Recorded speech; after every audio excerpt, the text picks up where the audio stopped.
पुरुलिया जिले के Bagmundi block Congress committee ने पुरुलिया जिला कांग्रेस अध्यक्ष नेपाल महतो के निर्देश पर बागमुंडी में स्थित बिजली विभाग के कस्टमर केयर सेंटर में जाकर एक ज्ञापन सौंपा। इस दौरान बागमुंडी क्षेत्र में बिजली की वर्तमान स्थिति से विभाग के लोगों को अवगत कराया। कांग्रेस पार्टी के लोगों का आरोप है कि 3 माह की बजाय हर माह बिजली बिल की रीडिंग ली जाए ताकि लोगों को बिजली बिल भरने में आसानी हो। इसके अलावा टुंडुरी, सुईसा और काली माटी क्षेत्र के लिए अलग अलग नए सब स्टेशन बनाने समेत कई मांगे शामिल हैं। ज्ञापन सौंपे जाने के क्रम में बागमुंडी ब्लॉक कांग्रेस कमेटी के अध्यक्ष हरेंद्र नाथ सिंह बाबू समेत कांग्रेस पार्टी से जुड़े कई लोग मौजूद थे।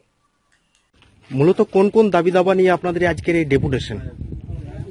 আজকে আমরা বাগমুন্ডি ব্লক কংগ্রেস তরফ থেকে যেহেতু বাগমুন্ডি এলাকার বড় সমস্যা ছিল, এই সমস্যার পরিপ্রেক্ষিতে আমরা ডিস্ট্রিক্ট সভাপতির নির্দেশ অনুযায়ী পুরো পুরুলিয়া ব্যাপী আমরা আজকে প্রত্যেকটা ব্লকে এসএম এর কাছে আমরা ডেপুটেশন দিয়েছি।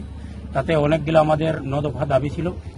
সেই দাবি আমাদের মোটামুটি আমাদের এসএম সাহেব মানতে বাধ্য হয়েছে। উনি আমাদেরকে রিসিভ দিয়েছেন এবং আগামী 7 দিনের মাথায় উনি আমাদেরকে সেই সদুত্তর দিবেন।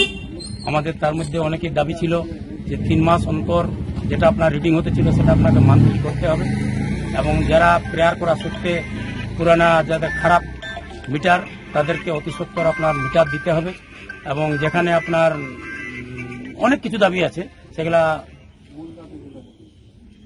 পরে বললেও হবে না। দেখলে স্টেশন ম্যানেজার কি আশ্বাস দিয়েছেন আপনাদের এই বিষয়গুলো? আমাদেরকে এসএম সাহেব বলেছেন যে ঠিক আছে আমি 1 সপ্তাহের মধ্যে আপনাকে রিপোর্ট দিব এবং বলেছেন অনেকগুলা দাবির মধ্যে যে আমরা সেগুলা 7 দিনের মাথায় কাজ করব।